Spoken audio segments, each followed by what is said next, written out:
கிரடாய் திருச்சி நடத்தும் biggest property expo fair pro 2024. இடம் கலையரங்கம் திருச்சி. நாள் ஆகஸ்ட் 9, 10, 11. கைக்கெட்டும் விலையில் எண்ணற்ற வீடுகளின் அணிவகுப்பு. அனுமதி இலவசம். மணிப்பூரில் அமைதியை சீர்குலைக்கும் வகையில் அம்மாநில முதல்வரின் போலி ஆடியோ வெளியிட்ட சம்பவம் பெரும் அதிர்ச்சியை ஏற்படுத்தியுள்ளது.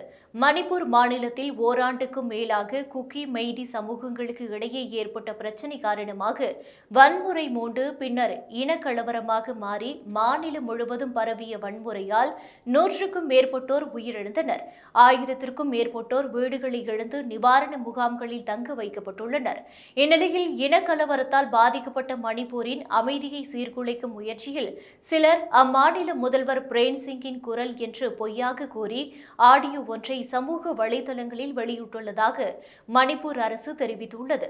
தற்போது மணிப்பூரில் அமைதி திரும்பி வரும் நிலையில் இதுபோன்ற போலியான ஆடியோ மீண்டும் கலவரத்திற்கு வழிவகுக்கும் முயற்சியாகும். இதுகுறித்து மணிப்பூர் போலீசார் வழக்கு பதிவு செய்து தீவிரமாக விசாரித்து வருகின்றனர். மேலும் இந்த சதியில் ஈடுபட்டவர்கள் மீது சட்டப்படி நடவடிக்கை எடுக்கப்படும் என்று போலீசார் தரப்பில் தெரிவிக்கப்பட்டுள்ளது. இத்தருணத்தில் அமைதியை மீட்டெடுப்பது மிகவும் முக்கியமானது என்று அம்மாநில அரசு தெரிவித்துள்ளது. திமுக உறுப்பினரை தாக்கியதாக முன்னாள் அமைச்சர் ஜெயக்குமார் மீது போடப்பட்ட வழக்கில் ஜாமீன் கிடைத்ததை அடுத்து அவர் ஜாமீன் நிபந்தனைகளை மீறியதாக பதிவு செய்யப்பட்ட வழக்கை ரத்து செய்து சென்னை உயர்நீதிமன்றம் உத்தரவிட்டுள்ளது.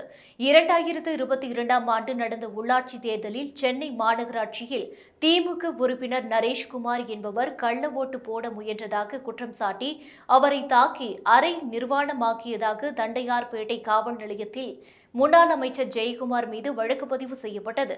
இதையடுத்து ஜெயக்குமார் கைது செய்யப்பட்டு புழல் சிறையில் அடைக்கப்பட்டார். பின்னர் அவருக்கு ஜாமீன் வழங்கிய சென்னை உயர்நீதிமன்றம் ஜெயக்குமார் திருச்சியில் தங்கி கண்டோன்மென்ட் காவல் நிலையத்தில் திங்கள், புதன் மற்றும் வெள்ளி ஆகிய 3 நாட்களில் காலை 10:30 மணிக்கு 2 வாரங்களுக்கு கையெழுத்திட வேண்டும் என்று நிபந்தனை விதித்தது. இதையடுத்து திருச்சியில் கையெழுத்திட சென்ற ஜெயக்குமார் ஜாமீன் விதிகளை மீறியதாக அவர் மீது மற்றொரு வழக்கு தொடரப்பட்டது.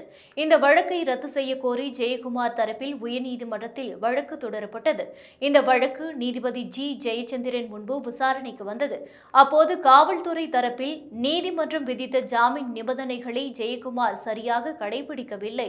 காவல் நிலையத்தில் கையெழுத்திட சென்றபோது 100 ஆதரவாளர்களுடன் சென்றார். மேலும் அரசு மற்றும் காவல்துறைக்கு எதிராகவும் அவதூறாக கருத்து தெரிவித்தார் என்று வழக்கை ரத்து செய்ய எதிர்ப்பு தெரிவிக்கப்பட்டது. இதையடுத்து நீதிபதி ஜெயக்குமாருடன் கட்சி ஆதரவாளர்கள் சுய விருப்பத்தின் பேரில் வந்துள்ளனர். யாரையும் கட்டாயப்படுத்தி அவர் அழைத்து வரவில்லை. எனவே ஜெயக்குமார் மீது பதிவு செய்யப்பட்ட வழக்கு ரத்து செய்யப்படுகிறது என்று உத்தரவிட்டார்.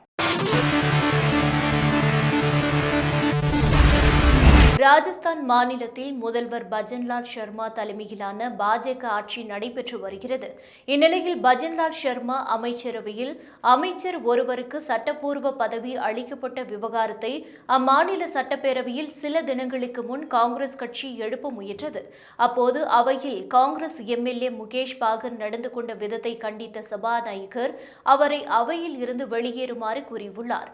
சபாநாயகர் உத்தரவின் பேரில் அவரை அவை காவலர்கள் வெளியேற்றினர். இந்நிலையில் அவையில் இருந்து வெளியேற்ற முயன்ற ஒரு பெண் உள்ளிட்ட 2 அவை காவலர்களை முகேஷ் பாகர் கடித்ததாக பாஜக தலைமை கொறடா ஜோகேஸ்வர் கர்க் குற்றம் சாட்டினார். இந்த விவகாரத்தில் முகேஷ் பாகர் 6 மாதங்களுக்கு சட்டப்பேரவையில் இருந்து சஸ்பெண்ட் செய்யப்பட்டுள்ளார். முகேஷ் பாகர் தன் மீதான குற்றச்சாட்டை மறுத்துள்ளார். அவை காவலர்களை காங்கிரஸ் எம்எல்ஏ கடித்த விவகாரம் ராஜஸ்தானில் பரபரப்பை ஏற்படுத்தியுள்ளது. சச்சார் கமிட்டி பரிந்துரைகளின் அடிப்படையிலேயே வக்ஃப் சட்ட திருத்த மசோதா கொண்டு வரப்பட்டிருப்பதாகவும் மத சுதந்திரத்தில் தலையிடும் நோக்கம் இதில் இல்லை என்றும் மத்திய அமைச்சர் கிரண் ரிஜிஜு மக்களவையில் தெரிவித்துள்ளார். வக்ஃப் சட்ட திருத்த மசோதா 2024 மக்களவையில் மத்திய சிறுபான்மை விவகாரங்கள் துறை அமைச்சர் கிரண் ரிஜிஜுவால் இன்று அறிமுகப்படுத்தப்பட்டது. இதையடுத்து இந்த மசோதா தொடர்பாக பேசிய காங்கிரஸ், சமாஜ்வாதி, திமுக உள்ளிட்ட எதிர்க்கட்சி எம்பிகள் மசோதாவுக்கு கடும் எதிர்ப்பை தெரிவித்தனர். இந்த மசோதாவை ஆதரித்து பேசிய அமைச்சர் கிரண் ரிஜிஜு, இந்த மசோதா மூலம் எந்த மத அமைப்பின் சுதந்திரத்திலும் தலையிட முடியாது, யாருடைய உரிமையும் இது பறிக்காது, உரிமைகளை பெறாதவர்களுக்கு உரிமைகளை வழங்குவதற்காக இந்த மசோதா கொண்டுவரப்பட்டுள்ளது. காங்கிரஸ் ஆட்சி காலத்தில் கொண்டுவரப்பட்ட சச்சார் கமிட்டி அறிக்கையின் அடிப்படையில் இந்த மசோதா இன்று கொண்டுவரப்படுகிறது. இந்த மசோதாவை எதிர்ப்பதை நிறுத்துங்கள். யார் எதிர்த்தாலும் யார் ஆதரித்தாலும் சரி, இது வரலாற்றில் இடம்பெறும். மசோதாவை எதிர்க்கும் முன் ஆயிரக்கணக்கான ஏழைகள், பெண்கள் மற்றும் குழந்தைகளை பற்றி சிந்தித்து அவர்களுக்கு மதிப்பு கொடுங்கள் என்று வலியுறுத்தினார். ஆண்டிப்பட்டி அருகே திறப்பு விழா நடந்த அடுத்த நாளில் புதிய அங்கன்வாடி கட்டிடம் சேதமடைந்த சம்பவம் பெரும் அதிர்ச்சியை ஏற்படுத்தியுள்ளது.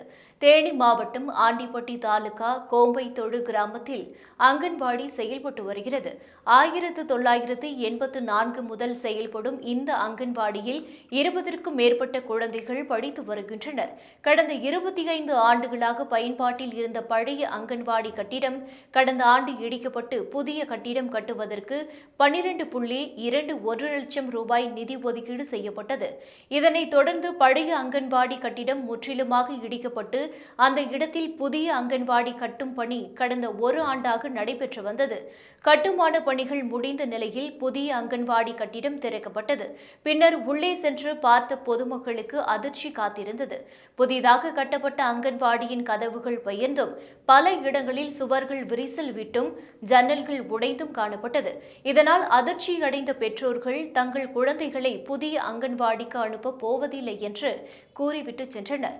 இதன் காரணமாக தற்காலிகமாக அங்கன்வாடி செயல்பட்டு வந்த அரசு பள்ளியில் மீண்டும் செயல்படுகிறது.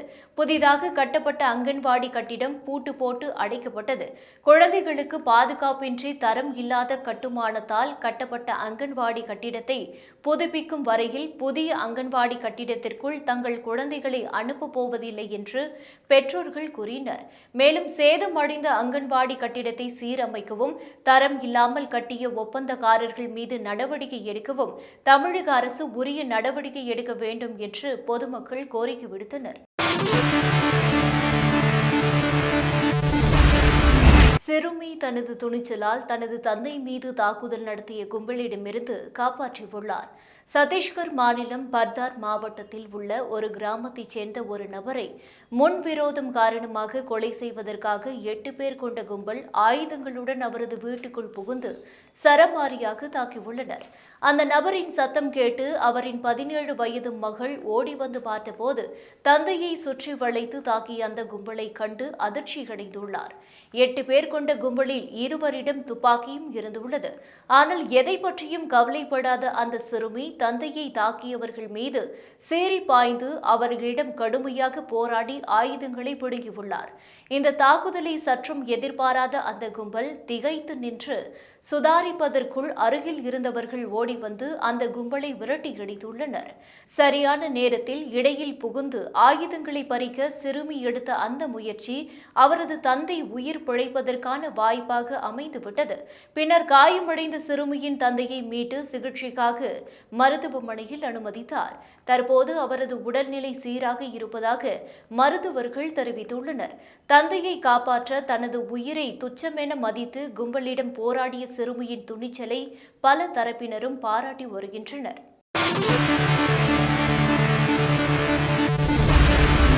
மதுரையில் பூ வியாபாரிகளை சார்பு ஆய்வாளர் ஒருவர் ஆபாச வார்த்தைகளால் பேசி செருப்பை கொண்டு அடிப்பேன் என மிரட்டும் வீடியோ சமூக வலைதளத்தில் தீயாக பரவி வருகிறது.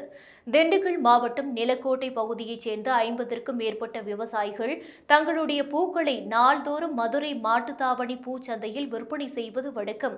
இந்நிலையில் சிறிய சரக்கு வாகனத்தில் 5ற்கும் மேற்பட்ட விவசாயிகள் பூக்களை ஏற்றிச் சென்றுள்ளனர். மதுரை பறவை சோதனை சாவடியில் வாகனத்தை நிறுத்திய சார்பு ஆய்வாளர் விவசாயிகளை சரக்கு வாகனத்தில் வரக்கூடாது என கூறியுள்ளார். வழக்கமாக சரக்கு வாகனத்தில் சென்றுதான் பூக்கள் விற்பனை செய்வோம் என விவசாயி கூறியுள்ளார். அதற்கு சார்பு ஆய்வாளர் ஆபாசமான வார்த்தைகளால் பேசியதோடு செருப்பை கொண்டு அடிப்பேன் என மிரட்டியுள்ளார். ஆபாச வார்த்தைகளால் பேசிய வீடியோ சமூக வலைதளங்களில் தீயாக பரவிய நிலையில் சார்பு ஆய்வாளர் சஸ்பெண்ட் செய்யப்பட்டார்.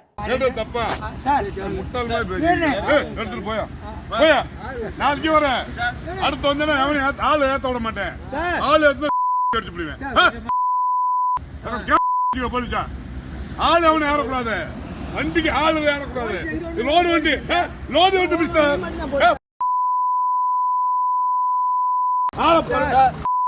நீ கோரிக்கை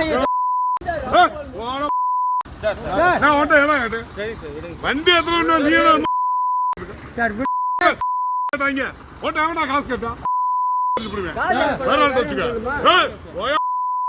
சார்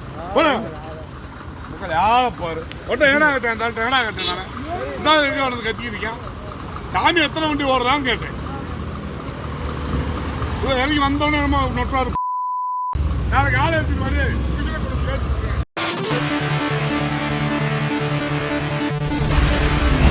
யூடியூபர் சவுக்கு சங்கருக்கு எதிராக பதியப்பட்ட 17 வழக்குகளும் ஒரே சம்பவத்துக்காக பதியப்பட்டதா என விளக்கம் அளிக்க காவல்துறைக்கு 3 வாரங்கள் அவகாசம் வழங்கி சென்னை உயர்நீதிமன்றம் உத்தரவிட்டுள்ளது. பெண் காவலர்களை அவதூறாக பேசியதாக கோவை சைபர் போலீசார் வழக்கு பதிவு செய்து யூடியூபர் சங்கரை கைது செய்தனர். இதன் தொடர்ச்சியாக கன்னியாகுமரி, திண்டுக்கல், நீலகிரி, சென்னை உள்ளிட்ட 16 காவல் நிலையங்களிலும் சங்கருக்கு எதிராக வழக்குகள் பதிவு செய்யப்பட்டன. இந்த 17 வழக்குகளையும் ஒன்றாக சேர்த்து விசாரிக்க உத்தரவிடக் கோரி சங்கர் தரப்பில் சென்னை உயர்நீதிமன்றத்தில் மனு தாக்கல் செய்யப்பட்டது. அந்த மனுவில் ஒவ்வொரு வழக்கின் விசாரணைக்கும் ஒவ்வொரு ஊர்களுக்கு என்னை அழைத்துச் செல்வதால் 17 வழக்குகளின் விசாரணைக்கும் தடை விதிக்க வேண்டும் என்று தெரிவிக்கப்பட்டது. இந்த வழக்கு நீதிபதி ஜெயச்சந்திரன் முன் விசாரணைக்கு வந்தது. சங்கர் தரப்பில் சில வழக்குகளில் ஜாமீன் பெற்ற நிலையில் சில வழக்குகளில் இன்னும் கைது செய்யப்படவில்லை. கைது செய்யப்படாத வழக்குகளில் கைது செய்யக்கூடாது என உத்தரவிட வேண்டும் என கோரிக்கை விடுக்கப்பட்டது. காவல்துறை தரப்பில் சங்கருக்கு எதிராக பதியப்பட்ட அனைத்து வழக்குகளும் ஒரே சம்பவத்துடன் தொடர்புடையதா என்பதை சரிபார்க்க வேண்டியுள்ளது. எனவே அதற்கு அவகாசம் வழங்க வேண்டும் என்று கோரிக்கை விடுக்கப்பட்டது. இதை ஏற்றுக்கொண்ட நீதிபதி அனைத்து வழக்குகளும் ஒரே சம்பவத்துக்காக பதியப்பட்டதா என விளக்கம் அளிக்க 3 வாரங்கள் அவகாசம் வழங்கி உத்தரவிட்டார்.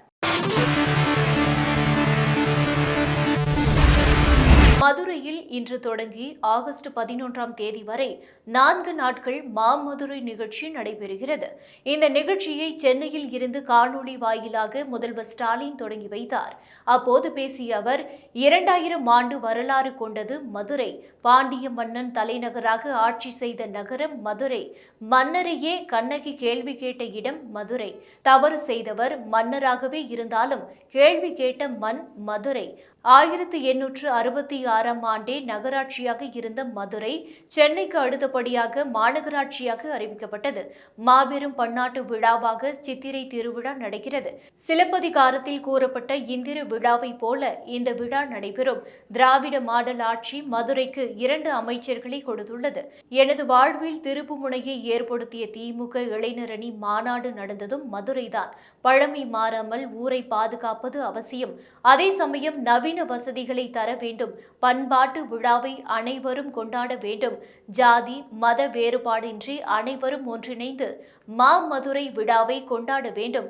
பழமைக்கு பழமையாய், புதுமைக்கு புதுமையாய் ஊரை போற்றி பாதுகாக்க வேண்டும் என கூறினார்.